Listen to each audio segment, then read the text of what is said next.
Launch ready for WWE Aftershock in 3, 2, 1. World Wrestling Entertainment Discussion is live. Cue host Owen Finch.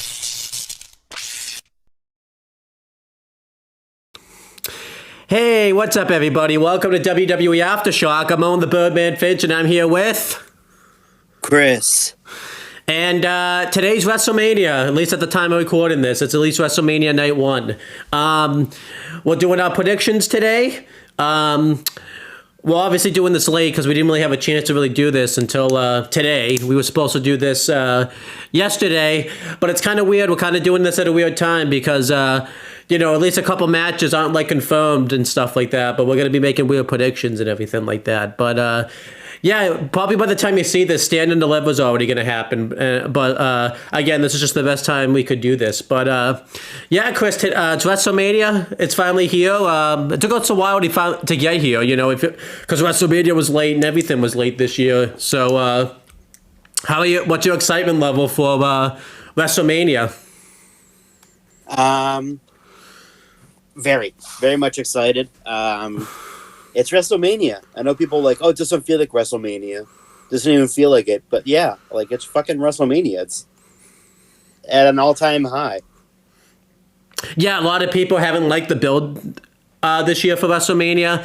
I'm not one of those people. I'll admit the build obviously hasn't been as exciting as it has the last couple of years, but I still have been putting into the build-up this year for WrestleMania.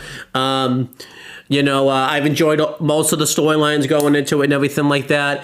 Obviously not as excited this year, too, because obviously this is the year I have to watch WrestleMania by myself. Usually I've watched it with you or with a group of friends, so I think that's going to change my viewing experiences of it. I'm going to miss Sunday because it's Easter Sunday, and I have plans to go other places, so I probably won't watch Night 2 until probably the Monday afterwards. So that'll be interesting. But, we've gone through our festivities. We had the Hall of Fame technically this morning, actually. And then, tonight's Stand and Deliver. Today's Stand and Deliver, actually. And then tonight's Night 1. Tomorrow is the Slammies, which I wonder what that's going to be like, because obviously last year's, as we know, Chris, was not good. Yeah, it's terrible. I don't know if you watched this on the Fanatics app or whatever.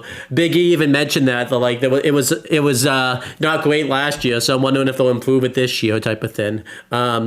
So, and then tomorrow will be Night 2, and then pretty much and then Raw will be Monday, and then I guess it ends technically with NXT on Tuesday because NXT's going to be in Vegas and everything like that. So that's cool. But yeah, I'm very excited for WrestleMania weekend. And all three shows have some excitement level in them. Usually Stand and Deliver is the show that's not exciting. But this year is not the case. I feel like Stand and Deliver is still pretty exciting. I'll admit Stand and Deliver is a little bit of a mess, but,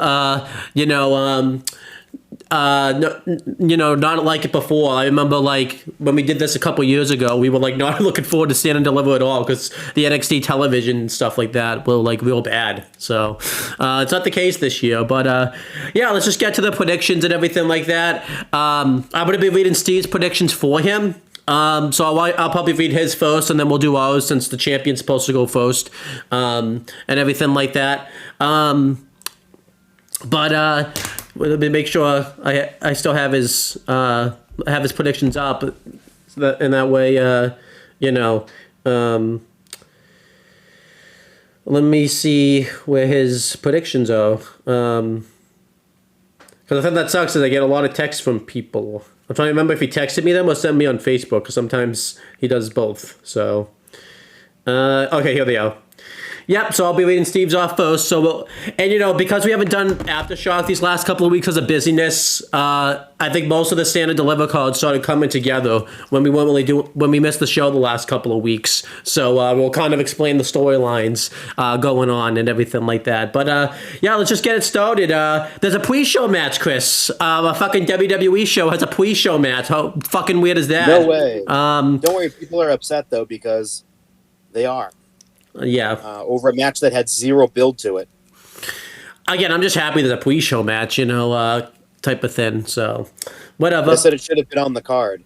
Uh, I don't even remotely think for a second it should have been on the card because it doesn't fit. Because it was a random thrown together fucking fatal 4-way tag match. yeah. But I was kind of looking at the code and being like, but yeah, no, I don't think it should have been on the code.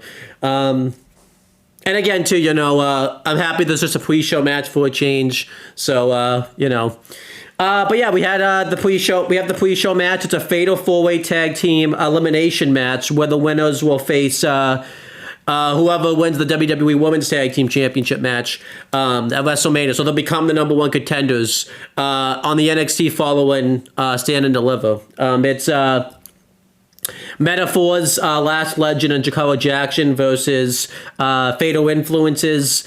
I almost said Fatal Influence, and JC Jane. That'd be weird. But it's Fatal Influences, Fallon Henley and JC Jane versus Tatum Paxley and Gigi Dolan versus Roxanne Perez and Cora Jade. Obviously, this came together because all these women somehow, some way, were like involved in the qualifying matches to the Women's North American Championship ladder match. And they all lost their qualifying matches, so this was kind of like something Ava came up with to get them on the show and everything like that. Obviously, Roxanne Perez is the biggest story out of this because she didn't have a partner, and then her and Cora Jade made up on NXT television very randomly. Like, I remember, there was a segment that happened where Cora Jade came in and said, I need an apology, and I guess and Roxanne Perez just, did it off screen and everything like that, so that was just really weird. Overall, I'm pretty, this match I think will be fairly solid. All of these women, can work and all that type of stuff. But if I had to make first reading Steve's predictions off, he's predicting Roxanne Perez and Cora Jade to win. I'm going to go the same. I feel like this is going to be the last hurrah in NXT. I think them winning just kind of makes the most sense. I can't really see any of these other teams really winning it. Metaphor, I've had a lot of shots at the women's tag titles. I don't see them winning it. Fatal Influence, I don't really want them to win. I could see Gigi Dolan and Tatum Paxley winning since, they're kind of a fairly new team.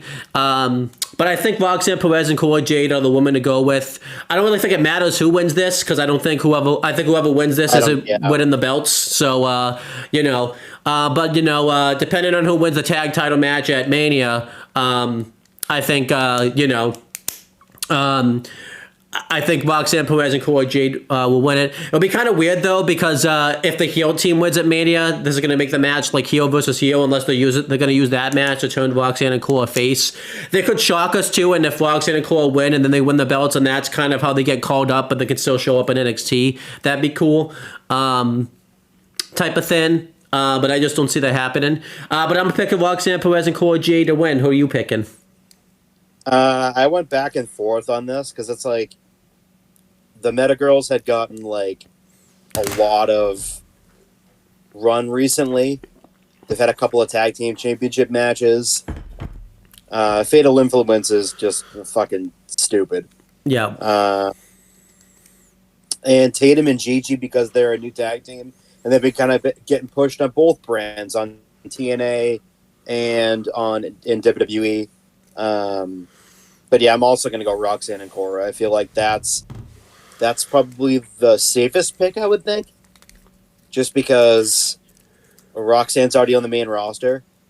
And this can kind of get a way for Cora to go up there too also. Even if it's just a part-time role for her up there. And if they lose the belt shortly after, she can just go back. But I feel like it's a good way to get them both up there. Yeah. But then continuing, we'll go on to the actual show now. This is in the order that it is on Wiki, but I'm not going to say the order on Wiki because I'm not going to do because it seems like they go by match announced order. So I'm just going to go with the next thing. We have the NXT Tag Team Championship match. We have Fraxium defending against Hank and Tank. This match, in a way, has a lot of build behind it. They were kind of building a nice story with Hank and Tank, where they kept trying to get invites from tag teams, and they couldn't win any of the tag matches. And then on NXT this past week, they won that gauntlet match to become #1 contenders, which was a really good story because obviously they ended up beating like all the teams that like beat them and everything like that. So that came together very well. I'm pretty interested to see how this comes together. Steve's prediction is he's picking Fraxium to retain the NXT Tag Team Championships. Who are you picking to win this? I think the only real option is Fraxium here. I just don't think that Hank and Tank really. I mean, they get a nice little push. They get a good reaction within the NXT Performance Center there. But at the same time, it's like, I just don't see them winning. It's just, Fraxium is on an all-time NXT tag team run right now. They've been great, and I think it's going to continue. I'm going to go out on a limb, and I'm going to say Hank and Tank win the belts. I think, they're going to shock everyone, and I think they're actually going to win the titles. For Axiom, I think it's time for them to go up to the main roster. I think Raw especially needs some tag teams at the moment. So I think them being on, a tag team for Raw will be good. And I think Hank and Tank could have like a nice little NXT tag title run. Not long, I feel like, but they can shock everyone and win the championships. So I'm gonna go Hank and Tank. I think the story they've been telling with them, it would work. I don't think they'll beat them with like the finisher or anything like that. I could see them getting like a nice roll up win and everything like that. The thing I hope that doesn't happen is this gets used to break up Fraxium type of thing, because it seems like recently in NXT they've been kind of pushing that a little bit more type of thing than they already have. But we'll see. Shawn Michaels is probably going to be grumpy on this show. He's a little tired. He might take it out on Fraxium on this show. I'm just saying. Then we have the men's NXT North American Championship match. It's Ricky Saints defending against Ethan Page. I'm pretty interested in this. They've been feuding since Ricky Saints came to NXT. Ethan Page laid him out after he won the men's North American Championship, and then they had that 4-way this week where Ethan Page became #1 contender. I'm pretty into this feud. The thing that this feud lacked is they really should have had a promo battle, like where they fought back and forth, because that really would have sold everyone on the match. But they got stupid and decided to do that 4-way instead. That didn't even make sense because everyone knew Ethan Page was winning, so it's like, what was the point? And then, it just kind of, I feel like they kind of robbed Ethan and Ricky out of having their little promo battle that they could have had. So, Steve is predicting Ricky Saints keeps the championship. And I'm picking the same thing. He literally just won it not that long ago. I don't see him having a short run. I think Ethan Page's time in NXT is coming to an end. I think after Mania, he's going to be on the main roster. So there's really no reason for him to win the men's North American Championship. Who are you picking? I have Ricky Saints. I feel like it's his first big match under the WWE banner, his first WrestleMania weekend. I think he's going to pick up the win. And then we have the D'Angelo family versus Dark State. This feud's really bad. It's really stupid. They had that awful brawl in NXT this past week where Tony D got mad and the fucking cops were called for some reason when the cops are never called when a brawl happens on NXT, but this time they were. This feud's really stupid. Dark State sucks. The only good thing about Dark State is Sean fucked up and put Cutler James in it when he's still in LFG, and it's just hilarious because they're literally doing a match. Well, they're doing a thing on the LFG next week where Cutler James and Sexy BJ Way are gonna have like a match, and whoever loses is out of LFG, and I'm gonna laugh so fucking hard if Cutler James fucking loses. It's gonna be awesome. I really want that to happen because Sean kind of fucked up LFG by putting Cutler James in that faction because no one's gonna take it serious. I mean, it's tough to take LFG seriously now because if Cutler James loses LFG, then it's gonna be really dumb. Yeah, this feud sucks. This faction sucks. Well, I shouldn't say that. I feel like the faction's been booked a little bit better recently because they looked pretty strong when they faced Oba, Trick, and Javon. And then, they pretty much kicked the D'Angelo family's ass this past week. But this faction just ain't doing it for anybody. They're not going to get a fucking reaction tonight or today because no one fucking knows them. Every time they leave the PC, I don't even think they've gotten a reaction to the PC either, actually. So, like, this match is going to be fucking dead. It's going to be as dead, actually. I don't know if you know this. One of the LFG matches, they put them in front of the live crowd and no one made a fucking sound in those matches. So, I'm pretty sure it's going to be even deader than those matches. So, Steve's prediction is he predicts that Dog State's gonna win.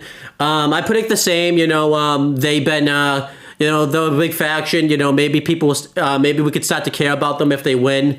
What I actually think is gonna happen is I think they're gonna get stupid and they're gonna put like Stacks and he's gonna be the leader of. I almost said the leader of LFG. That'd be funny. But the leader of Dark State. Because, they've been doing, like, a thing where, like, Tony D and Stacks are kind of, like, at odds a little bit.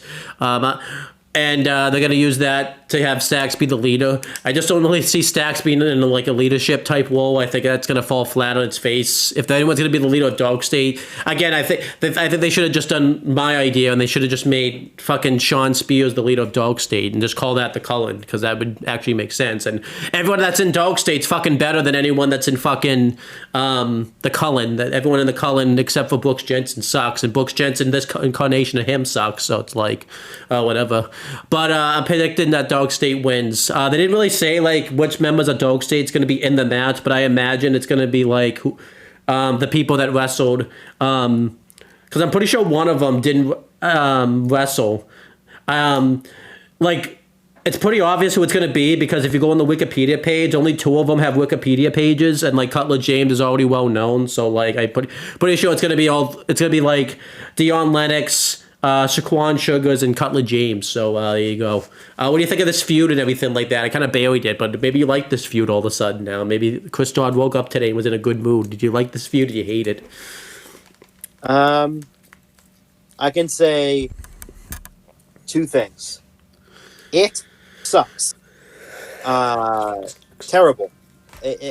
Dark State is a really terrible stable that was thrown together at the last second, it feels like, because one week Dion Lennox is fucking doing the Percy Watson gimmick, and then the next week he's this dark, brooding character, and it's like, okay, people knew who kind of he was, and what the PC crowd knew who he was.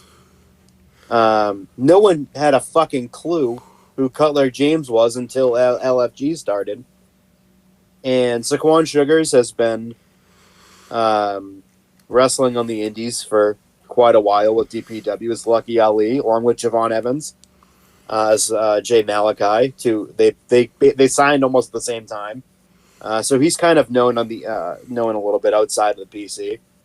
And no one cares about Osiris Griffin. No one knows who that is either. Do you know who the fuck that is? I don't even know who the fuck that is. I don't even know who it is. And I have a feeling now that Trick got his ass beat by Dark State. That the same thing. I think it's going to be Stacks. It's going to end up being a leader. And it's going to be even more generic and even more bland. It's not getting over. They spent 3 weeks in a row just standing on the steps in the crowd clapping. I almost called them Clap State at one point because they were clapping so much instead of actually doing something. But yeah, but as far as this match goes, we just both just buried it. I also picked Dark State too. This match could be good though, the match on them when they face like Obo Trick and Javon was very good, so that this match could be good. But also, like the D'Angelo family, I don't care about any of them, and none of them are that good in the none of them are really that good in the ring. So like I feel like this is gonna be a tough like battle for Dog State type of thing because this and the fact that Tony D has been down there for fucking ever, and he's like barely over. Well, he was over again, but Sean fucked up and had him get arrested, and like I said, I talked about this before. Him, he was so over before they did that arrest angle. By the time he came back, it wasn't this. He didn't get the reaction wasn't the same anymore, type of thing. It was muted almost. And the one person that pisses me off the most in this group is Adriana Rizzo and her fake Italian accent. Yeah, it's literally the worst thing. It's like nails on a chalkboard. I don't know. It's like they couldn't have gotten anyone else. Yeah, because it's horrible. I don't know. Everyone in this. The only one I actually like in this faction, weirdly enough, is Luca Cusafino. He's actually somewhat of a fucking. He's actually kind of wasted in this fucking stable. He actually could. I feel like he could be fine on his own. I don't like any of them. Yeah, I really don't like anyone. Yeah. Once they took out Troy 2 times Donovan. Oh, that's right. Yeah. So we could go to AEW. And be shit. And then be not used. Yep. Yeah, then we have another match that I think is going to be good on paper, but pisses me off that it's even fucking happening. It's the ladder match for the vacant NXT Women's North American Championship. It's Zarya versus Kalani Jordan versus Sol Ruka versus Izzy Dame versus Lola Vice versus Thea Hale. Obviously this match on paper is fine, but the way they set this match up was fucking dumb by having Stephanie Vacchio vacate the Women's North American Championship because Ava thought that would be too much for her to have to defend both belts, which makes Ava look dumb because why did she book that fucking title for title match if she was just going to fucking vacate the belt anyways? It's just real stupid. And it's just lazy. It seems like all they do with the North American belts, both of them, is just book them in fucking multi-man ladder matches to stop that. Like, it's just getting ridiculous. It feels like they do this every fucking year, and it's fucking dumb. This ladder match, too, I feel like will be good, but, like, everyone that's in this fucking match don't even... Like, they're not even ladder match, like, type wrestlers. The only ones that really are, like, probably Zarya, Kalani Jordan, and, like, probably Kalani Jordan, but everyone else like doesn't really have like ladder match experience type of thing. If you're going to do a ladder match for the North American belt, it should have been for the men's one because everyone in that 4-way match could have been in it, and like it actually would have been like good. Like they have ladder match like experience type of thing, but these people don't have any ladder match experience. I honestly don't even think they're going to take that crazy of bumps and everything like that. I feel like it's just going to be a fucking safe ladder match, which I guess is fine, I guess, but. Everyone had to qualify to get in, which was cool. I feel like all the matches that they had were good. Thea Hale that was brought back finally this week, and they fucking took her out of Chase U because they're stupid, and Sean hates Chase U, and Thea Hale's probably not going to be as over now because Sean ruined it. So that's great. As for who's win this North American ladder match, who did Steve pick? He picked Thea Hale. Who do you pick? Because what do you think of this? Zarya. Yeah, I agree. I think we've had 3 big woman sign-ins in the fall, and I feel like two of them have been used very well and everything like that with Julia and Stephanie Vacchio. I know Julia didn't sign in the fall. She was there for like a while, but like that's when she started showing up and everything like that. And Zarya, she's been used well, but they have, they haven't really been able to get the mileage out of her, obviously, because they were building Stephanie and Julia. But I think that Zarya, they're gonna finally. There's gonna be her moment here. I think she's gonna look like a killer in this match. The only other one that really could win this is Thea Hale, but like I feel like again, it's Sean fucked it up, so it's like Thea Hale's done. Like it's done with Thea Hale. Like I don't think anyone's gonna have. I don't care about Thea Hale because they got stupid. So, but yeah, I think Zarya wins. Sol Ruka has a chance. Izzy James, no thank you. Lola Vice, no thank you. And then Kalani Jordan, Probably no thank you, because she won the first one and stuff, and like they're doing really stupid shit with Kalani right now. Like it either looks like she's going heel, but if not, she's acting heelish, and it's stupid. So no thank you. Almost like they dropped that entire angle. I know, but like on the NXT these past couple of weeks, she's been like really egotistical, and it's been really dumb. So just give it to Zarya. She's probably the best one to win this match, and let's just have that happen. So. And then we have, the semi-main event. Don't main event this because that'd be stupid. It's the four-way match for the NXT Women's Championship. It's Stephanie Vacchio defending against Julia, Jordan Grace, and Jada Parker. Don't know why it's a four-way. You really should have just done a one-on-one match with Julia in the rematch, or Jordan Grace. Jada Parker really doesn't need to be here. She's probably just there to take the pin because they don't want to have Jordan or Julia take pins right now. So she's probably just there to take the pinfall. But yeah, Jada Parker doesn't really make sense to be here because she's not good, and she's already lost like a ton of title matches and things like that. But they should have put Roxanne here instead of Jada, but whatever.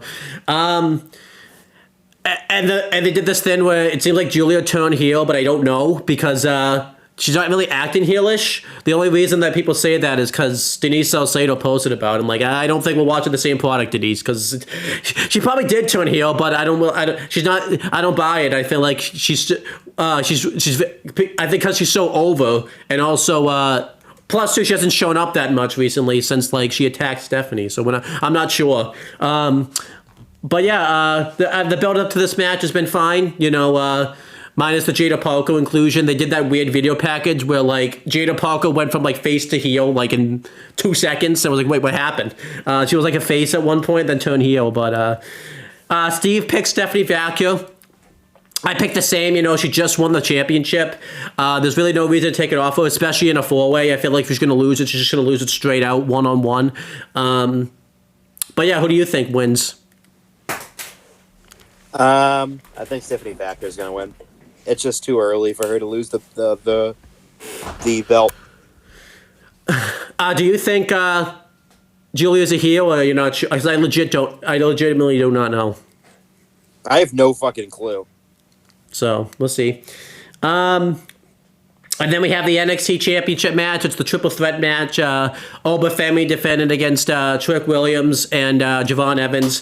This feud's been very good. I've really enjoyed this feud with, Javon Evans being included and everything like that, where Trick Williams kind of took the Carmella Hayes role, where like he's been putting down Javon Evans, and Javon Evans just isn't having any of that.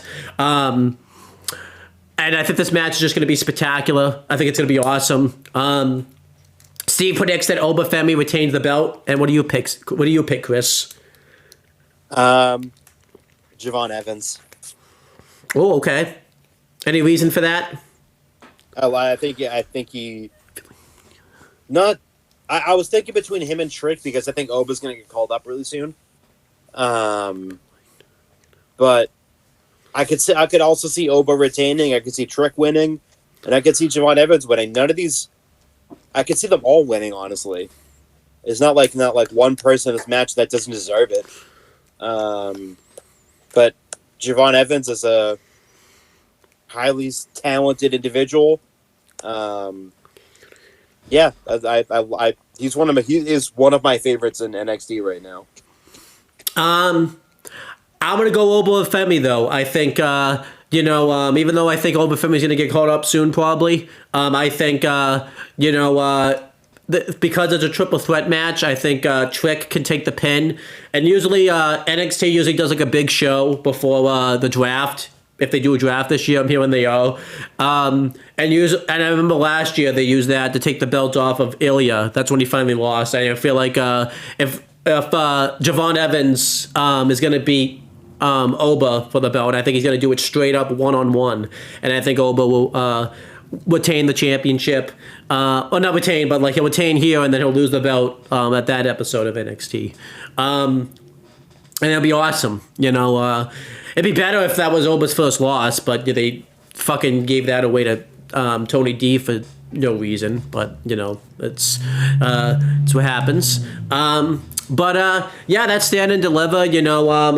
Looking like a pretty good card. I think the card looks solid and everything like that. There's a couple of stupid things in there, but Sean can't help himself sometimes. And today he might be stupid because again he's grumpy today. He was out late last night than he normally is. Grandpa Sean. Yeah, so he's gonna be grumpy today. I think again he might break up. He might take it out on Fraxium because he's grumpy. He might take it out on. He might take it out on. He's probably gonna take it out on the Angelo family tonight because he's grumpy, type of thing. So yeah, but yeah, let's get to the Mania predictions now. What the whole weekend is centered around and everything like that. We already know the card for both nights. Is that the first time that's happened? Because usually we don't, or we won't find out till like that day or whatever. We usually don't know the card for both nights like in full and everything like that. It's usually just speculation and everything like that. But that's pretty cool. One match we don't know which night it's going to happen on, so we'll just predict that now, is Randy Orton's WrestleMania Open Challenge. It was said last night it's going to be on Sunday. Okay, so we'll just predict it then. But yeah, let's just get to the predictions. One match that's kicking off the whole weekend is, the World Heavyweight Championship match between Gunther and Jey Uso, with Gunther defending against Royal Rumble winner Jey Uso. This feud's, had its ups and downs.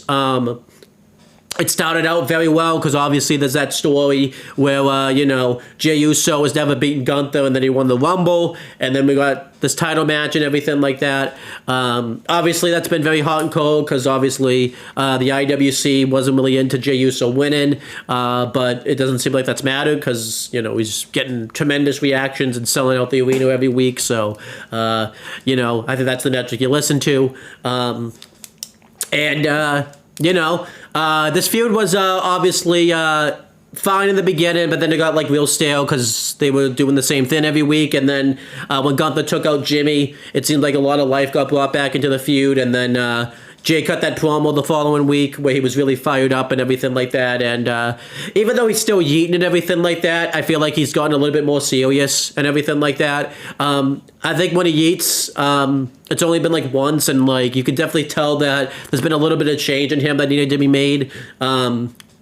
I assume he'll go back to what he was, before Mania and everything like that once this match is over and everything like that. But yeah, we gotta do predictions here, and Steve is predicting that Jey Uso becomes the new champion, and I'm gonna predict the same. They've been telling the story that Jay's never been able to beat Gunther, and that he's been the underdog and everything like that. I think it's time to finally validate Jay for all the work that they've been putting into him, going back to even 2020 and everything like that. I know that everyone's gonna blow up online once he wins and everything like that because the IWC is really stupid like that and everything like that. I'm not even sitting here saying that Jay has to have a long title run, but they have to finish the story and put the belt on him. If they don't, I feel like there's no other chance to do it. And I feel like Gunther's title reign, as solid as it's been, and I think it's time for it to come to an end and everything like that. I know what you do with Gunther afterwards, but we can figure that out as we go along. But who do you predict wins this match? The main event, Jey Uso. Like you said, like the build for me was super slow, and no one really was into it. It felt like anytime it was on, anytime that there was a segment with Jay in it, it just didn't feel like a WrestleMania match. It felt like it was going to happen like on a Raw. Like it just didn't feel like a WrestleMania match. And then 2 weeks ago, when Jay cut that promo, last week, not this week, last week, when he cut that promo, it was like the real Jey Uso came out. The real, the real Joshua Fatu came out, and it really sold me on that match. That he didn't eat. He was upset. He was showing emotion, something he didn't do when they were in the UK. When his twin brother Jimmy was getting the shit bloodied out, beaten to a bloody pulp, and he was showing zero emotion. He completely flipped it the following week and was extremely, emotional and, fighting for his family. Like, it was the first time that he had shown real, true emotion. And it really sold me on it. And I'm happy it's kicking off the show. And I think it's going to be fine. I don't, Jey Uso's not a fucking technical wizard by any stretch of the imagination, but I think Gunther can carry him to a good match. Oh yeah, you already did your prediction, but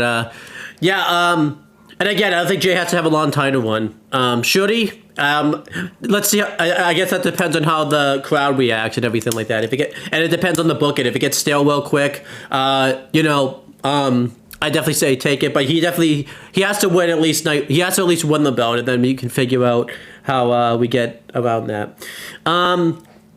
But continuing, then we have the World Tag Team title match. It's the War Raiders defending against the New Day. This feud's been very flat. The New Day, as we talked about before on the show, as limited as we have, because it seems like anytime we do the show, they're never fucking on. But they've been very bland ever since they kicked Big E out of the group, and then nothing really came of it because Big E's not cleared. This is probably Triple H's first fuck up in terms of turning somebody like heel type of thing, because everyone else that he's done it with has been a pretty big success. Like Dom has been a success. I know you don't want to say that, but it has. Nope. Tommaso Ciampa back in NXT. There's someone else who else turned heel on the main roster that ended up being like a huge success. I it's not the first because I forgot Jimmy turned and went back to the Bloodline. That was kind of a failure.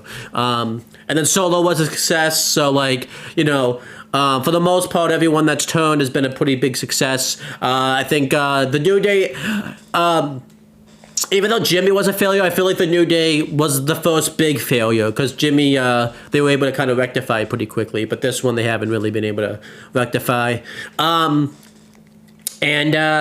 This World Tag Team title match is pretty lame. I think it sucks too because there's a better tag title match I think that could have happened on this show because that's literally not happening on following SmackDown with that TLC tag title match that's going to take place with DIY, Street Profits, and Motor City Machine Guns. That should have been on this show over this match. This match just really flat and really bland, and I'm not into it.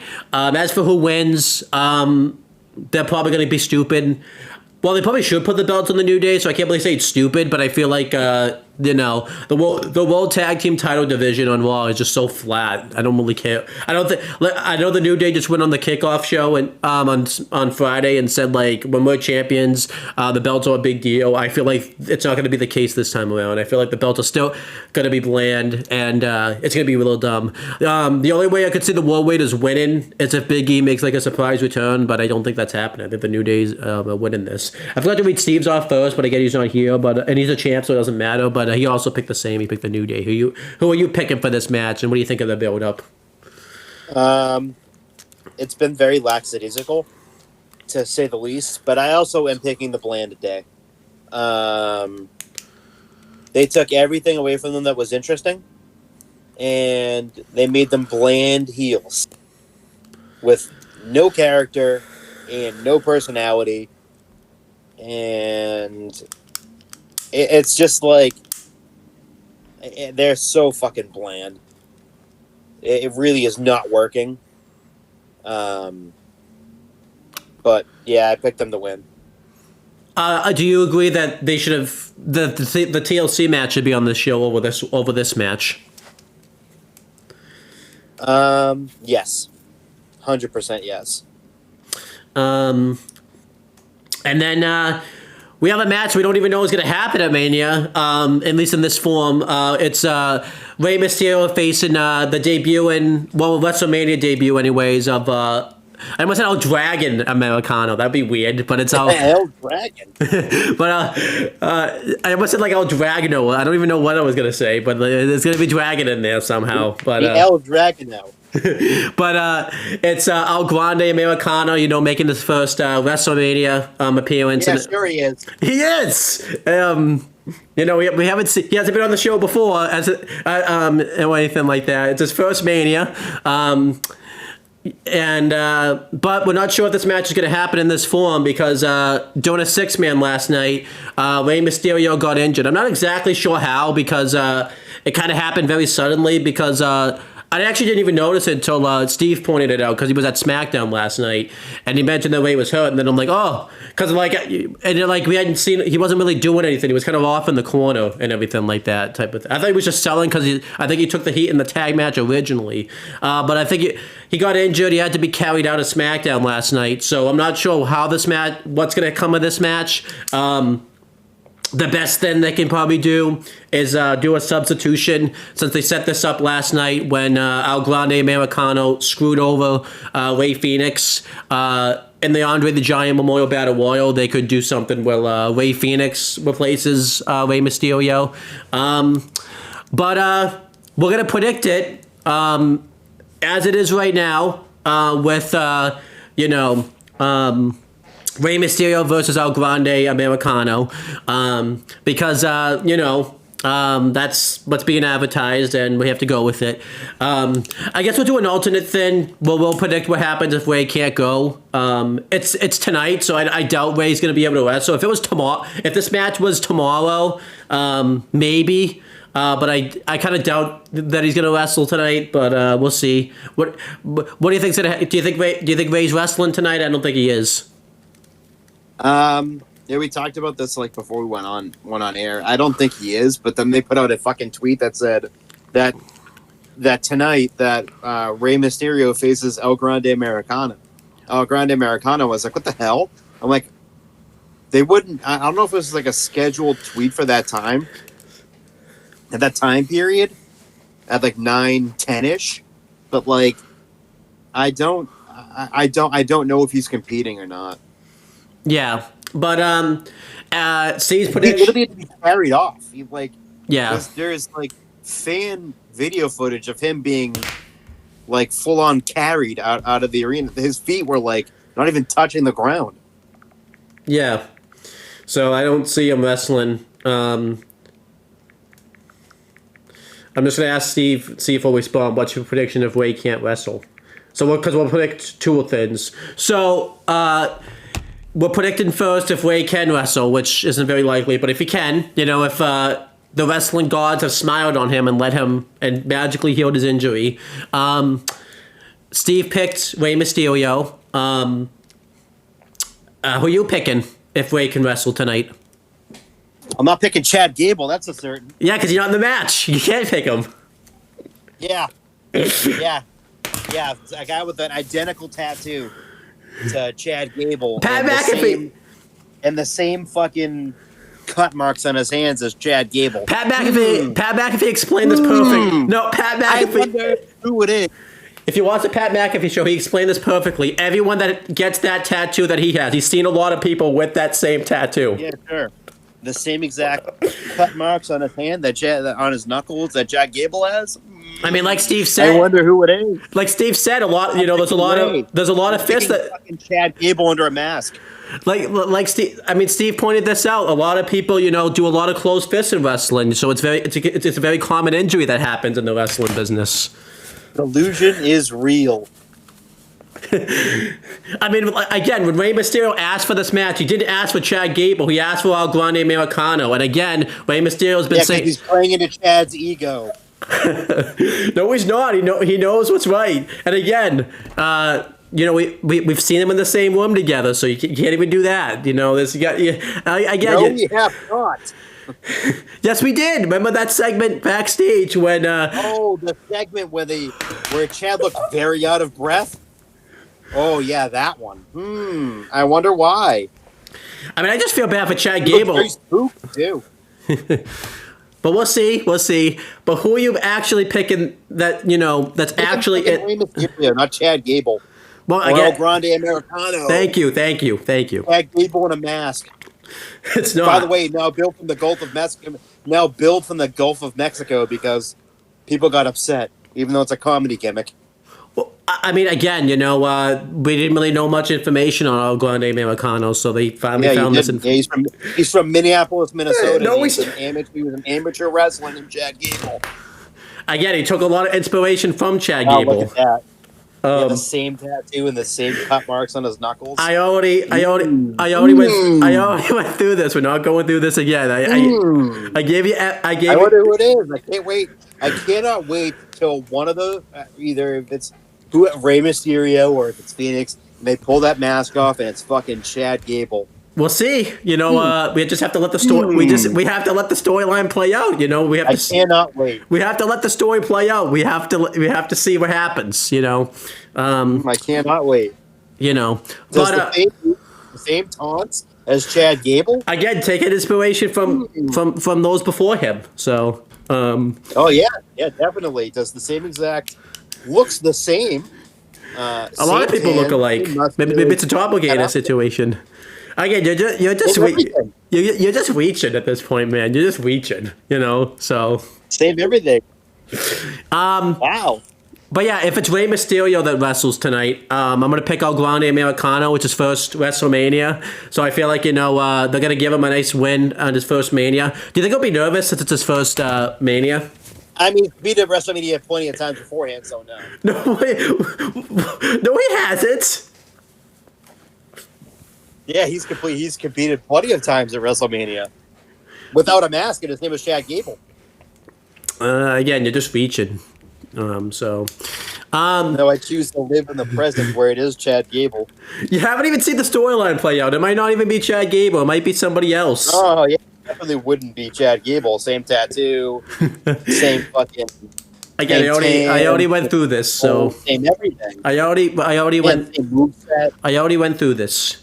I've already gone through this. We're not going. Is real. But let's flip it around. And predict what happens if Ray can't go tonight. If Steve gets back to me, I assume if Ray can't go, they'll replace him. I would just say if Ray can't go, they'll replace Ray Phoenix. That would be weird. How can you replace someone that's not in the match? But if Ray can't go, he'll be replaced with Ray Phoenix, and Ray Phoenix will actually win. I think that's my pick too. Ray Phoenix also. And then I think Steve will pick the same thing. And I predict that we will get the identity reveal of El Grande Americano if it is Ray Phoenix. I think Ray Phoenix will take his mask off. Who it will be, only time will tell. If I had to make a prediction, I think it's I think it's Alberto El Patron. He's been trying. Yeah, I knew you were going to say Chad Gable because you're too afraid. But I think it's Alberto El Patron. He's been trying to get back into the stateside, and I think this was a way for him to do that. So I think it's going to be Alberto El Patron or Del Rio. And I'll be pissed if it's him. Oh yeah, see, you didn't want to say Chad Gable. How about this? And it is Chad Gable, and that's who I'm picking. Let's see. But who are you picking if Ray can't go tonight? I'm picking Phoenix. Okay. Do you think the mask gets ripped off if it's Phoenix, or do you think? Yeah, I think it's ripped off anyway. Okay. Who'd you pick if it was Ray? I forgot because we got busy talking. I picked Ray. I picked both Rays. Oh, you Mysterio did. and Phoenix.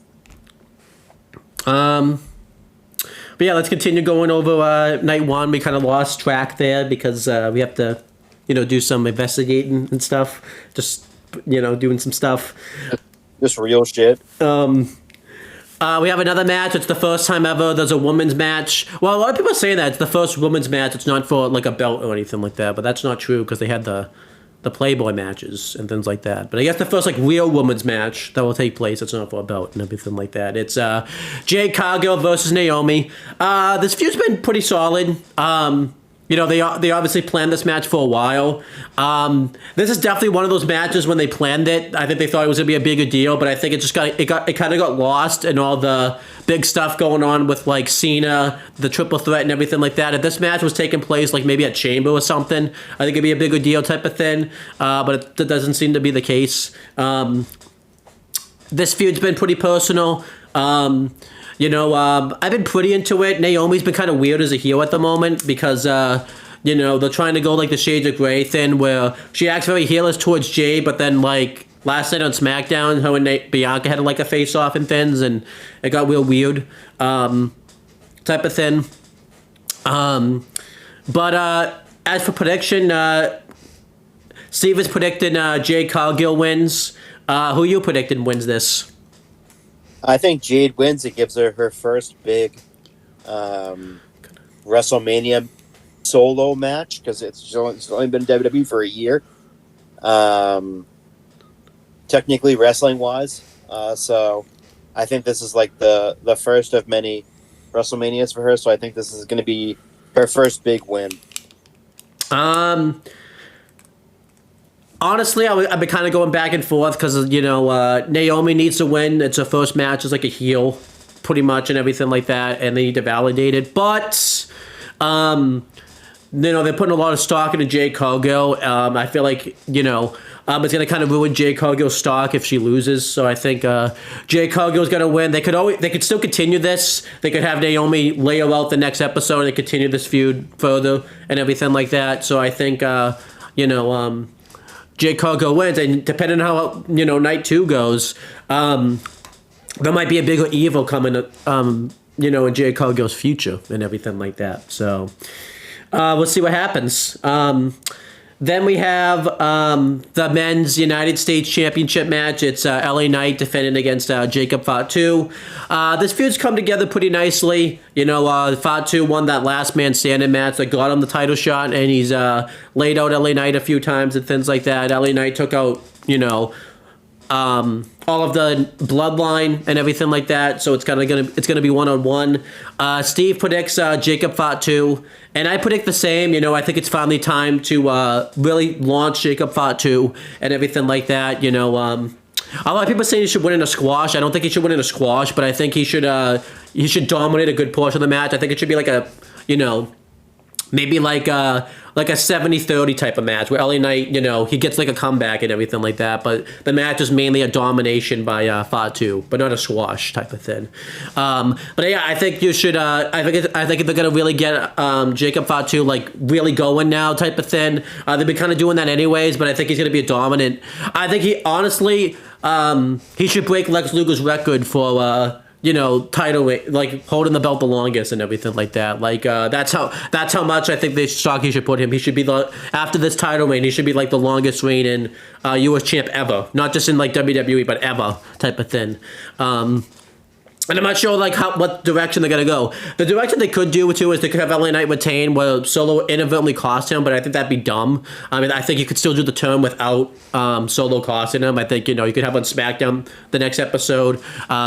Solo and Fatu. I would still do it slowly because I don't think they've done quite enough to really have Solo turn on him yet. I feel I would still keep that going in the back burner. Not like with A-Town Down Under, nothing like that, but like keep that going type of thing. But what do you think? Who do you think's winning this match and everything like that?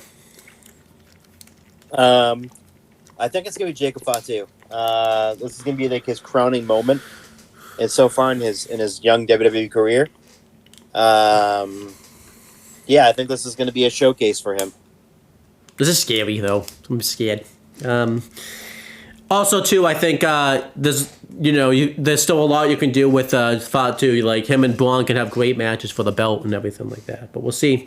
That's why I think it makes a lot of sense to take the title off of LA Knight because then you can move Jacob Fatu into a title program with Braun Strowman and have it mean something. Yeah.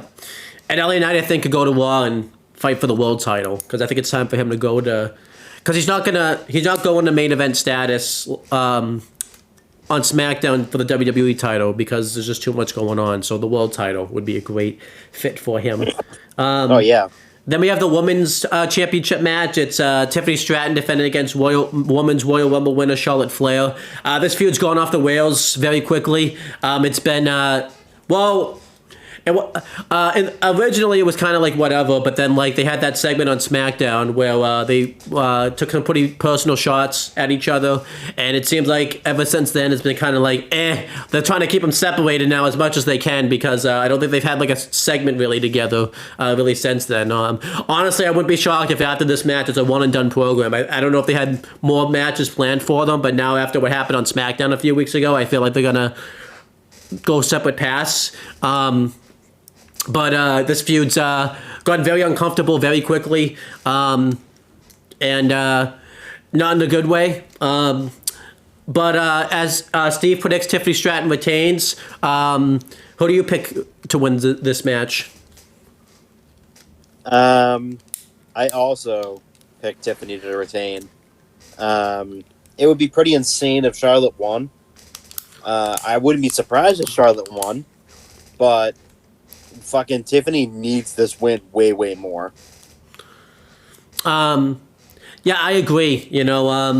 My original pick was Tiffany Stratton wins, and then, you can always put the belt on Charlotte, like at Backlash or something. But I think, Tiffany Stratton still needs to win whether they continue this or not, because it's gonna really hurt Tiffany Stratton's stock a lot if she loses, especially too because her face one hasn't gone that well, and this will derail it.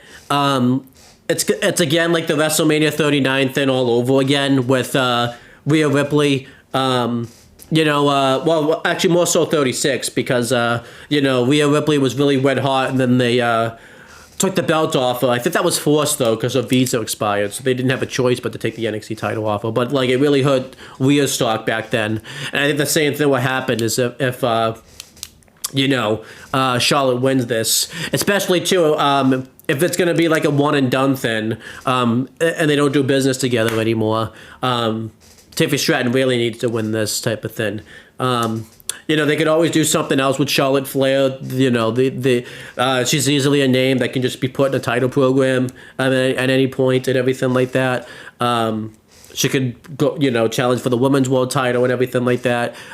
Tiffany Stratton just really needs this. Again, it's the same thing with Rhea, where she's young enough where she could probably bounce back from it, but I think it would take some doing type of thing. Like with Rhea, she didn't bounce back from that loss to Charlotte Flair until WrestleMania 39, really. So I think it's going to be the same case here, where if Tiffany Stratton loses this, it's going to be a very questionable thin and everything like that. It's not going to go over well and everything like that. Then we have the main event of night one of WrestleMania. For the first time ever, finally, CM Punk, is main evented WrestleMania. I don't care what the online people say, where it's not really the main event because it's night one. It's the fucking main event. It's weird because no one fucking said that when Kevin Owens and Sami Zayn main event in night one. So the people are being fucking babies about it. But CM Punk's facing Seth Rollins and Roman Reigns in a triple threat match, not a handicap match like I almost said. There's a caveat to this. Obviously, there was we were wondering what the favor was going to be between that CM Punk wanted if he teamed up with the Bloodline, the OG Bloodline at War Games, and the favor is that Paul Heyman is going to be in his corner for the main event of WrestleMania and everything like that. Very interested, because it's the first time that Roman Reigns is going into a match completely solo. He hasn't done that since the Shield days and everything like that. So this is very interesting. And obviously this feud just got so many layers to it with, the history back when the Shield was a thing, Punk and, Rollins' recent history and everything like that, Roman and Seth's history, a lot going on there, and now Punk and Roman's history that's kind of going on at the moment. There's just so many layers to this feud, and Steve predicts that CM Punk will win. I think that makes sense. It's his first Mania main event. That can be like a feel-good story if he wins. I really don't know who wins this. It really could go either way. But Steve, it's a big toss-up. Yeah, but when Steve sent me these picks, I believe he sent this before SmackDown last night, before Seth cut that promo, and that's kind of really changed my mind. anyone could win this. Kind of due process of elimination. I feel like the least interesting thing is Roman winning, because I feel like there's really not much story you can really do anymore if he just wins, at least with the Roman part of it anyways. CM Punk winning would be interesting, depending on where they go with it. But I think the most interesting option to win, and this is what I'm picking, is Seth Rollins. I think, something's going to come, because Seth, I forgot to mention this, is owed a favor by Paul because he didn't curb stomp him couple weeks ago, and I don't think Punk needs to win, because I think the win for him is just main event in WrestleMania alone, and I think there's more story you can tell with Punk if he loses his first Mania. And Seth, it would be a great storyline then if Seth turned CM Punk's dream into a nightmare and everything like that. And I think we've been predicting who's that third guy in that Rock Cena thing that Rock referenced back at Bad Blood. I think it's going to be Seth. I think it's going to, Seth is going to sell his soul, and it's going to be really interesting because obviously, it's going to make his character great, because this whole thing is he's been trying to prevent the part-timers. But he's basically going to be aligning with the two big part-timers other than Roman at the moment. And I think it's going to be very interesting. I think, we're going to get some type of pair up with Seth, Rock, Cena, and Paul Heyman. And this is going to be good, too, because if you get a full-timer in there, it can fill that gap if, Cena and Rock aren't around and everything like that. That could be... I don't think Seth will be, taking losses and stuff. He wouldn't be, the go-to guy, but I think Seth can keep that storyline going if he aligns with them and everything like that. Because Roman's a part-timer, and he's not going to go heel again because he's just so over. They could do it with Punk, but again, Punk, even though he's not a part-timer on the level of Roman and Rock and Cena, he's kind of enough of a part-timer where he doesn't wrestle on TV all the time. And I feel like there's too much invested in Punk as a face, especially the one match I think they still need to do is Punk-Cena. For the belts and everything like that, where Cena, it just writes, that storyline's way too good, where Cena's the champion and he's in the same position as Punk, where he's going to leave with the belt. I feel like that that's a missed opportunity if they don't have Cena and Punk have a match for the belts with the roles reversed and everything like that. Not just face heel, Cena's now the one walking out with the championship and everything like that. That's too good of a story to tell, and I feel like it can't really be told if Punk goes heel. So I'm predicting, though, Seth Rollins out of all of this. So who are you predicting for this, and how do you feel about the build-up to this feud and everything like that? I think this feud's been fantastic. It's been great. It's really been pushed into overdrive the last, couple of weeks. But yeah, I think Seth is going to win, and there's a real possibility that we walk out of WrestleMania with Seth Rollins being the third man. Yep. So yeah, I do agree with everything. Seth being the third man works because he's also there full time, so he can keep that story going when Cena and Rock aren't there and everything like that. Yeah. I feel like that could. Yeah, that's night one. Night one's looking good. Let's do the predictions for night two now. Again, we don't really know when this is going to happen in the show, so we'll just predict it now.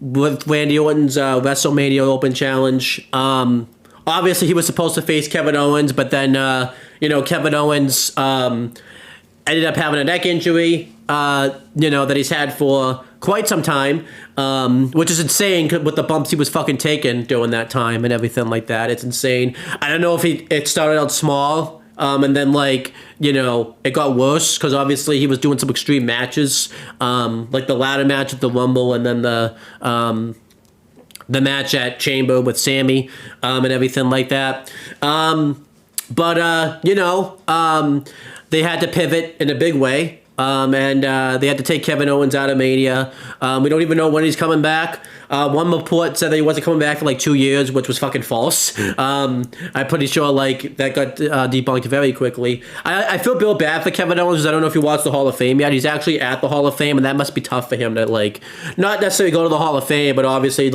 he's at Mania weekend and he can't even be a part of it. And he was in a really good stage of his character and everything like that. And now he's not going to be there for a while.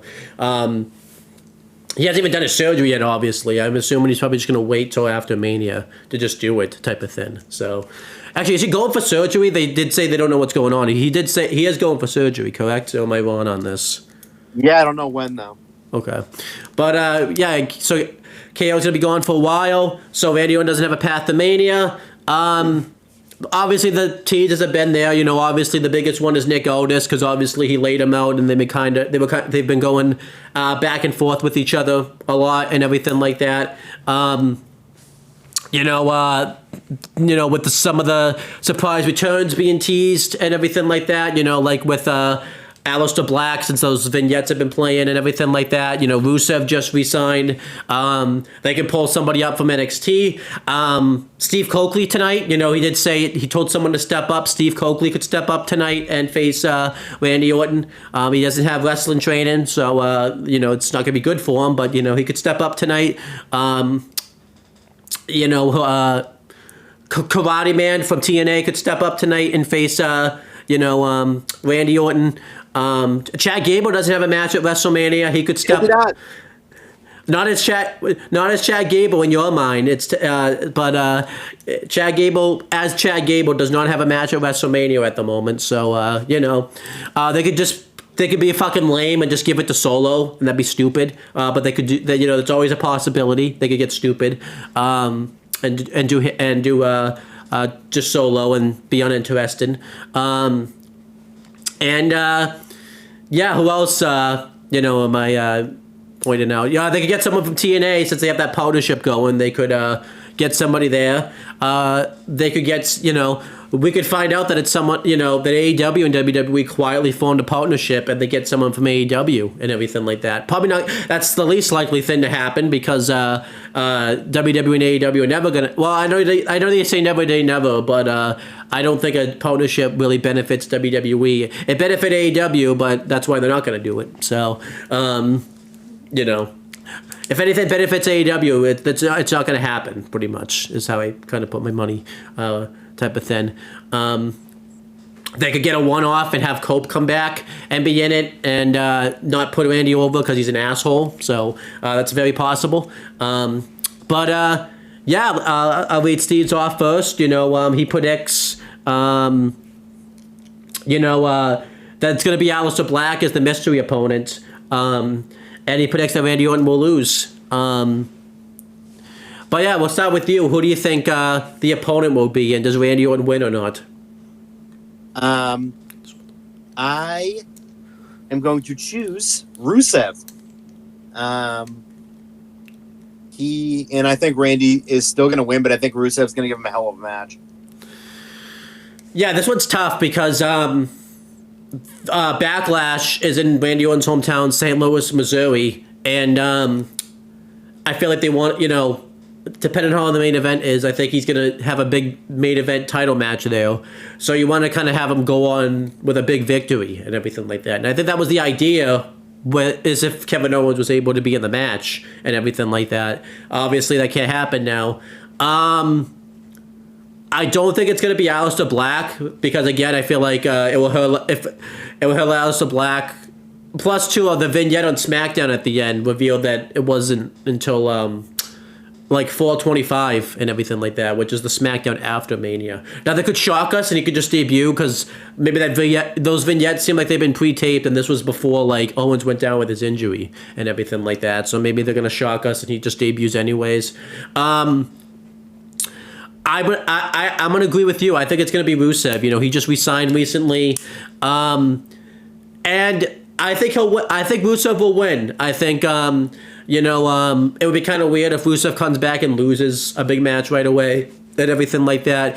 And they could find a way to get Randy Orton to the Backlash main event without him, winning at Mania. They did that. Cena posted that Instagram post where he said the real talent and everything like that. So they could do something where Cena calls him out, and then Orton gets to the title match that way, where he offers him a spot and Rock and Cena's little faction they got going on, and he just RKO's him and everything like that, and Cena requests the match and everything like that.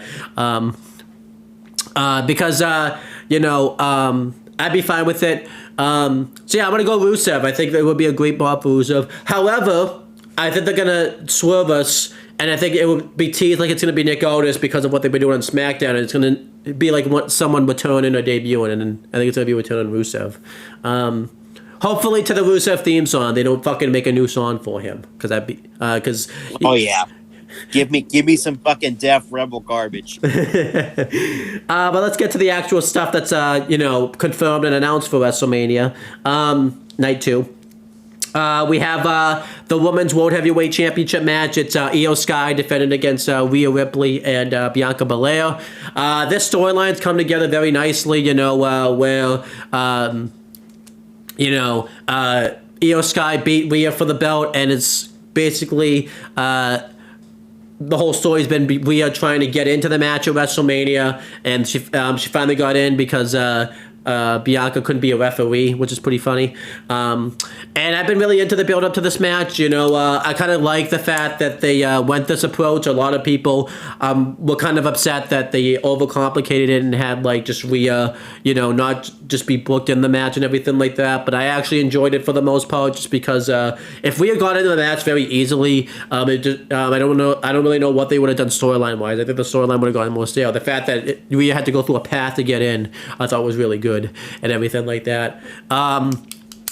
As for who wins, Steve predicts Io Sky retains. And I can see he's thinking here, because Io Sky has been kind of on the back burner recently. So this would kind of, if he wins here, it would put her over huge and everything like that. As for what I predict that it's going to be Bianca. I think they could set something up here where Bianca wins. And again, maybe Naomi helps her win. And we find out that Bianca Belair was the mastermind behind the Jade Cargill attack and everything like that. And I think they can make that work. Bianca could just win. And, they use this to set up a world title match between Naomi and Bianca. I just don't see Bianca losing. She's been kind of out of the title program, at least the world title program, for a while and everything like that. I don't really think Rhea needs the belt anymore. I think she has enough star power. And again, if they get stupid and put the belt on Charlotte Flair, she could always go to SmackDown and face Charlotte, because that's always a match that people would like to see. Io Sky very well likely could win this match. She could pull a rabbit out of her hat and win. Not a legitimate rabbit, it's a figurative sense. I don't even think she wears a hat, so that would be weird. But I think pulling it out of her head. That's true. But yeah, I think Bianca Belair becomes the new champion. Who are you predicting? Rhea. Okay, so we all have different here. Why do you pick Rhea? Because because she absolutely should win. They need. I mean, Io could win. Bianca could win. I could see another one of those situations where I wouldn't be mad if any of them won. But Rhea's just money with the championship. I could see that. Then we have the Women's Tag Team Championship match. It's Liv and Raquel defending against Bayley and Lyra. Obviously, Bayley and Lyra won that gauntlet match to get them the title shot. This match, the only reason it's happening is that they wanted to get Liv on the show, I think, and they used this match to do it. This match does not feel like a Mania match. It's really dumb, especially the fact because that TLC match deserves to be on this show way more than this, but whatever. Or at least something involving Chelsea Green deserves to be on the show more than this. The fact that this match is happening is really dumb. As for who wins, Steve predicts Bayley and Lyra to win the belts. This one's tough. I'm going to pick Bayley and Lyra. I feel like Liv and Raquel are just not money with anything they get given. And I feel like, if Roxanne and Cora Jade win, that's they've been building a match between Bayley and Roxanne for a while. I feel like, having that match happen on NXT would be cool because there's so much history with all those four women and everything like that. And they could do something where they win the belts and they could just lose them right back to Liv and Raquel, which would also be stupid. But I'm just saying, I think to do that NXT match, I think it's better to do it with Bayley and Lyra than Liv and Raquel. I feel like the dynamics would just be off if they do it with Liv and Raquel, because Roxanne and Cora are still fucking heels, and it just unless they turn Roxanne and Cora face, but which needs to happen also, but. I think Bailey and Lyra are the better team to face. Cole and Roxanne than Liv and. I mean, they're the better team anyways. They're the better wrestlers and stuff. But I'm thinking in terms of characters and things like that. But who do you think wins this match? So I picked Liv and Raquel because Triple H is just obsessed with them. I don't want them to win. But at the same time, Triple H is just fucking obsessed with them, so I don't see them losing. All right. And then we have AJ Styles versus Logan Paul. I'm pretty into this feud. This feud's been kind of struggling a little bit because Logan Paul wasn't there a good portion of it because they were in the UK for 2 weeks because he was there at the last show, and then they've had to use Karrion Kross essentially to get this feud going and everything like that. Which has been kind of weird, and this feud's just... I've liked this feud from what we've gotten, but this feud's been very absent kind of recently. And I don't think it has that fire that it could have had. Plus, they also built this match up very late into the Mania season, because they did the Chamber match, and then they kind of built it off screen, because they did it on that Netflix exclusive that no one saw. That's their first interaction. It was so weird. Well, I should say no one saw it. No one in America saw it and stuff like that. Yeah, this is kind of an interesting path because they both need the victory. AJ Styles, it's his first Mania back, and he needs to kind of get a win for himself. He's also been laid out a lot in this feud and everything like that, so I think, him winning would be a nice way to get back at him.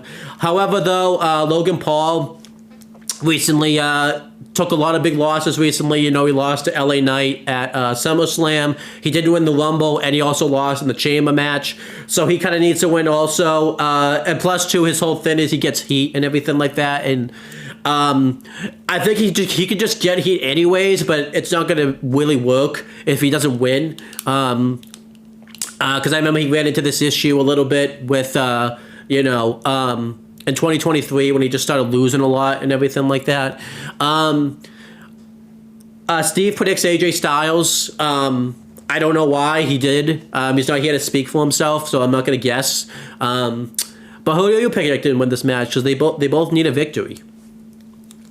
I'm gonna pick Logan. Yeah, I think Logan's gonna win. AJ's gonna put him over. They both need to win, but I agree. I think Logan is going to win. I think it's easier for AJ to rebound from this than Logan because AJ's full-time and everything like 100%. That. So Logan isn't full-time, so he can't really rebound him as quickly and everything like that. I think, with AJ, they could always do something too afterwards because they set something else for him. I mean, there's Karrion Kross. He seems to be obsessed with AJ Styles. They could just keep that feud going and everything like that. I want that to be a tag team, too. That'd be awesome. But the twins. Yeah. So, I think, I think Logan Paul wins. I think, he needs to win more. And then we have the Fatal 4-Way match for the Men's Intercontinental Championship. It's Braun Breaker defending against Penta, Finn Balor, and Dominic Mysterio. They set this feud up pretty well and everything like that. I would prefer if they just kept this match one-on-one, but they clearly wanted to get Finn and Dom on the show. So I guess this is fine. Steve predicts, you're not going to like this, he predicts Dominic Mysterio to become the new Intercontinental Champion. Yeah, he did. That's his prediction. I don't really think I could speak for him here because, and I don't think you're gonna yell at him because he's not actually here. But I think I think you and Steve are gonna be having a violent talk when we do the WrestleMania review, type of thing. I don't know how you have a violent talk though, because you guys would be virtual, but it would be violent. So it'd be violent. But yeah. So he picks Dominic Mysterio. Who are you picking? Are you picking Dom? Is Dom your pick? Wow, I can't believe he did that. I wonder if he did that to get under your skin too. I don't know. Is it? Dick. Picking that piece of shit. That scumbag. I bet you he's happy when his father got hurt, like the piece of shit that he is. Did you hear that? Did you hear him and Liv were on Hot Ones recently?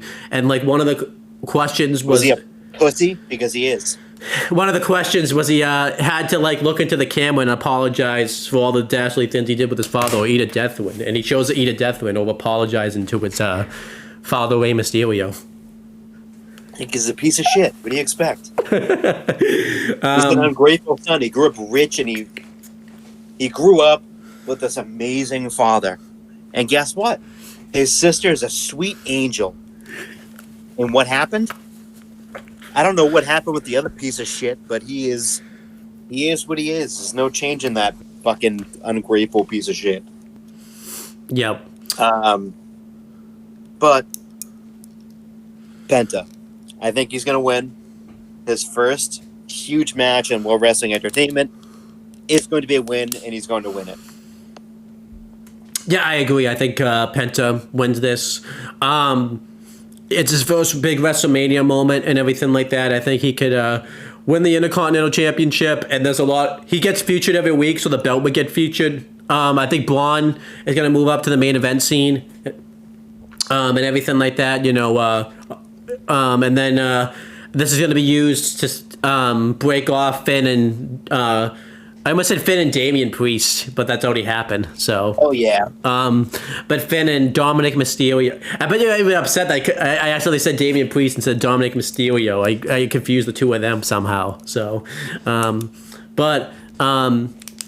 yeah, this is going to be used to break off Finn and Dominic Mysterio. I don't know how, if it leads to Finn turning face. I did hear that if this is used to bring back Finn's old theme, that'd be awesome, because his new theme sucks, because Def Rebel sucks. It's a shit band. They can't make any good songs except for Seth's. And they were one hit wonder. It's just, they suck. I like Finn's actual theme itself, not the Judgment Day theme is trash.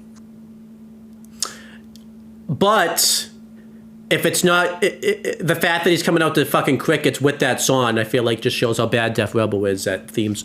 You could like the song, but if it's causing him to get dead reactions, the song's not doing the fucking purpose that it's meant to do. So but been like in the back seat for quite a long time, so it's like he's kind of been pushed to the back and. Fucking sit in the front seat, dude. Who's stopping you from sitting in the front seat? Sit in the front seat and fucking drive. I guess so. He can't sit in the front seat. It's already been taken. I guess so. Yeah, Finn needs to. Judgment Day's fucking dead if Finn's gone, though. He's like the only allowed. He's like the last good one in that group. Well, I guess depending on how you feel about Dom, I guess Dom is okay, but like everyone else, kind of. Yeah. No, he has you. Again, same thing. Nope. No even qualities. But let's continue. We have two more matches to break down. We have a Sin City street fight. It's Drew McIntyre versus Damian Priest. This feud's been good, obviously there's a lot of history behind it. I haven't really been that into it, though, just because I feel like there was something bigger that they both could have done at WrestleMania. I feel like we've kind of already been down this path. It seems like they just kind of end this off, but I feel like Drew should have done something else, and I feel like Damian Priest should have done something else. It feels like, I don't know what Damian Priest could have done, but Drew McIntyre, they really should have capitalized on that LA Knight thing that happened backstage, and that should have been his match at WrestleMania, because that would have been awesome. And Damian Priest could have just been around. He could have, hung around, I guess. I don't know. I guess that's the thing. I guess they wanted to get Damian Priest on the show, so they needed to wait for him to get on the show. But I feel like Drew deserved a better alternative. The feud that they've been doing on TV and stuff's been good. I would have rather seen them do something else. I mean, the feud itself has not been bad. It's been entertaining at times.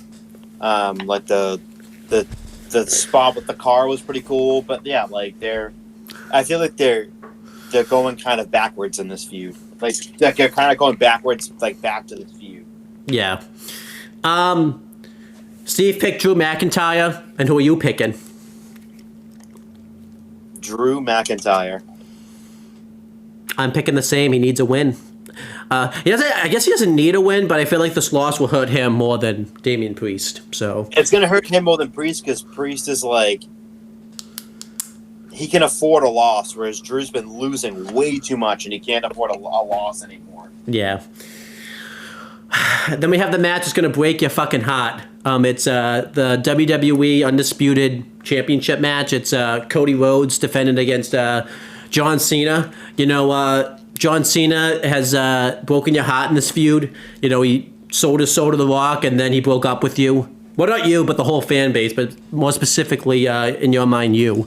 And then he said he's going to ruin wrestling, and then I think he said a lot of hurtful things that like affected you last night, where he said the fans don't matter, and you know he was talking about like how he's like leaving the business and like not going to look back and all that stuff. Like he's just been hurting Chris's feelings a lot and just breaking his heart and everything like that. So you know, it's been tough for Chris these past couple of months, you know, a really month or so, because John Cena has made him question. I feel like Chris has developed trust issues ever since that neck throat that happened. I feel like broke, you know. And Chris, I think you were, like you said, you were willing to hear Cena out, and then he just broke your heart. The first Raw on the European tour and everything like that. Just yeah, he broke.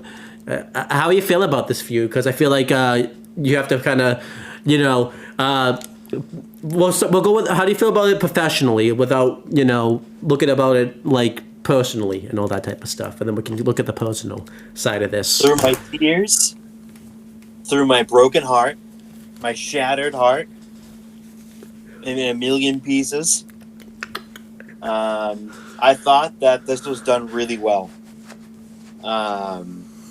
And I think last night there was a clear indication of of who's going to win, I think, honestly. And it's the promos themselves have been excellent when they've both been there to kind of take jabs at each other. I think they're very impactful. But yeah, it's been rough. There's no other words for it besides rough. I think Cody's done pretty good, like carrying this feud. It was kind of tough on the first couple of weeks because we didn't know Cena's motivations. But then he cut that promo on SmackDown, not last night, but the one before that. We had all the belts in the ring. That was very good and everything like that. One thing they should have probably done is try to find a way to film something with Cena where he was not backstage or something, but like some type of like promo, like they did with Brock when he couldn't be there and stuff like that, like a sit down promo or something like that type of thing. But you know, maybe it was just too difficult for him to find the time to film something since his Hollywood schedule's been busy and everything like that. And again, he just doesn't care about us, so he's not gonna fucking put forth the effort. How about should it break your heart? You know, you mentioned you sent me that footage at WWE World. They showed all his ring gear. You know, he probably doesn't give a shit about any of that shit and anything like that. He just doesn't care, dude. Like it's just he doesn't care. You know, about us. He just doesn't care. He doesn't, and it's tragic. But yeah, let's. Steve predicts Cody Rhodes is retaining the championship. To be fair, he did send me these predictions before SmackDown last night. I think he is going to stick to this though, because Steve has a tendency to be kind of stubborn sometimes, to not change his mind when he clearly should. I mean, that's why he lost the championship at Stand and Deliver, because he stupidly decided to put his predictions in like before John, not realizing that John was the fucking champion. I think he legit. I don't know if he like thought he was the champion or like forgot that John was the champion. I don't know what the fuck he was thinking, but like I think we had to like talk. I think we tried like talking him out of it, or like I don't know what the fuck happened, but like he said his predictions in the fucking chat. Like I still remember that. Like we were sitting at the cafeteria and everything like that. We saw John and I looked enough. We all looked at our phones, I think, at once, and saw that Steve posted his predictions, and with John there, we were like, yeah, and then we all like, yeah, John. Really, John, you got to do it. You did. I feel like I remember John said he was going to do this, and we were kind of on the fence about it, but like, you know what, like it'd be dumb but like they'd be like, it'd be dumb if John doesn't do it though, because then if he loses, yeah, like kind of back and forth on it, like should it, like, because John like was willing to let him repick again after him, or we like, John, just take advantage of it and just and take the easy win. I know, yeah. I feel like too. You know what the best part is? He didn't even know. The best part was Steve didn't even like notice until we filmed like fucking Aftershock. He didn't even notice until we filmed it. He didn't even notice it until after we filmed like the show.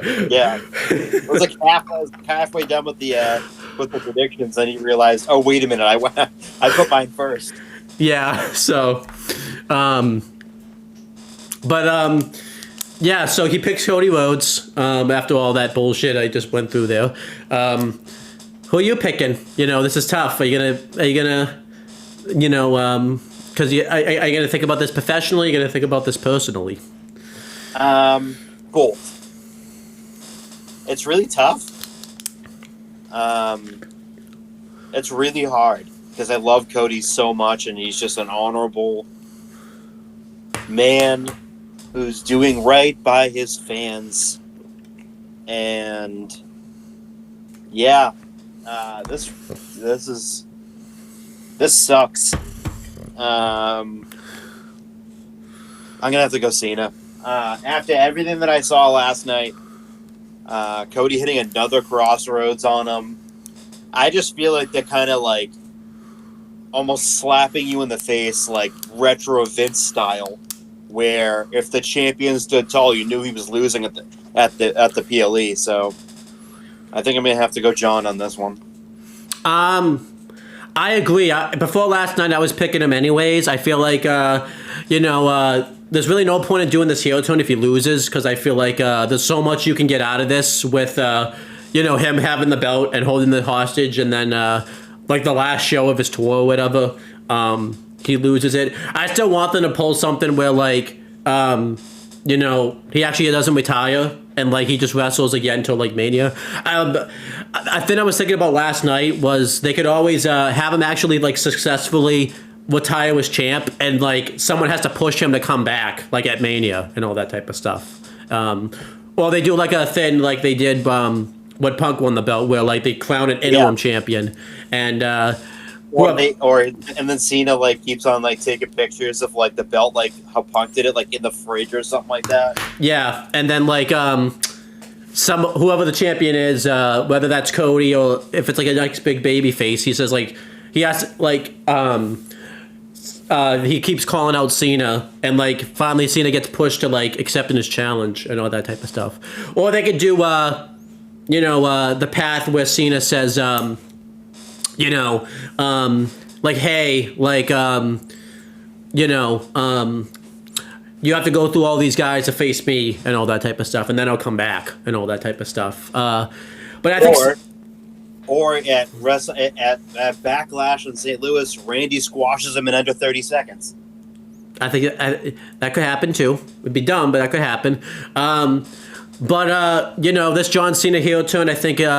there's really no point of it happening if he doesn't win at WrestleMania. If it was his last Mania, well, I would question why they would do this heel turn at all. That'd be weird. But because Cena's going to keep wrestling and things like that, and I think Cena as the heel WWE champion, and again, I keep talking about the third man, they could use this to finally reveal the third person with Seth, because I'm making the prediction, they could just have Seth and Paul. Paul does Seth the favor. We don't really know anything from that. And then, like, night 2 was the reveal. Like, no, Seth is with Cena and everything like that type of thing. And we kind of get, the full circle moment there and everything like that. I think Cena winning. And plus, too, I don't know what more Cody can do with this belt if he wins. He's kind of faced all of the big main eventers and everything like that. And, he still gets great reactions, but I feel like we might have to sit down and have a conversation, being like, that's going to be a missed opportunity. I think this could be a good thing for Cody if he loses too, because it could be a redemption arc like he got at WrestleMania 39 and everything like that, and things like that. So I am pretty interested in. But yeah, Cena's got to. I think Cena has to win this. So and plus too, like you said, it's gonna be bad if he loses, because it seems like every week since his turn, Cody's gotten the better of him and everything like that. So it would make him look like a weak heel if he loses and everything like that. It also feels like this is like a textbook like Vince thing too. Yeah. So. Yeah, that's our WrestleMania and NXT Stand and Deliver predictions. One of those shows starts in almost 2 hours. Chris wants to watch the Hall of Fame before that because he's got an hour of Triple H talking to sit through still. But anything else you want to say about Mania and everything like that before we end this video? Just enjoy WrestleMania week here. Stand and Deliver, like Owen says, starts in a couple of hours here on the East Coast at 1 o'clock. Exciting. Can't wait. It's WrestleMania. Got some really exciting times coming up, WrestleMania Saturday tonight, and then tomorrow, and then, the follow-up on, Raw, NXT, and SmackDown are all usually some of the best shows of the week are the Raw, NXT, and SmackDown after WrestleMania, usually, and Stand and Deliver, are usually some of the best of the year. So, we're looking forward to that. It's already here. Insane. We're at WrestleMania. It's wild. It starts in, 6 hours or whatever, 8 hours, however many. It starts at 7 o'clock Eastern Standard Time. So, for us here, the main card at least. The people who actually want to watch the main card because there's nothing on the fucking kickoff show. It says 3 hours of talking. Yeah. They could have easily have done the Andre on the PLE on the kickoff show, and then in 1 hour, and then in the other hour done the other tag team championship match, the Street Profits versus whoever else. Or DIY got involved. That was a DQ. It's so fucking weird. That show should have been on the card tonight. Yeah. Or moved the World Tag Team, the Women's Tag Title matches on the fucking kickoff and put the TLC Tag Title match on the fucking show. It's ridiculous. Exactly. Yeah. So stupid. But it's WrestleMania. Everyone get all jazzed up. It's starting in a couple of hours. It's finally here, the week that we've all been waiting for. It's finally here. Yeah. Excitement in the air. Yeah, I'm excited about it. You get to watch all the interviews and stuff following it and everything like that.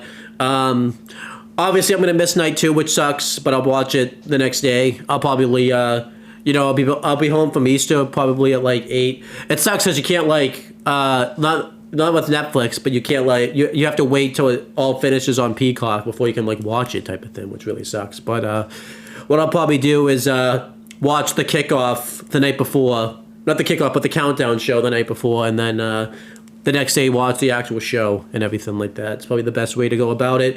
And then it's Mania time and everything like that.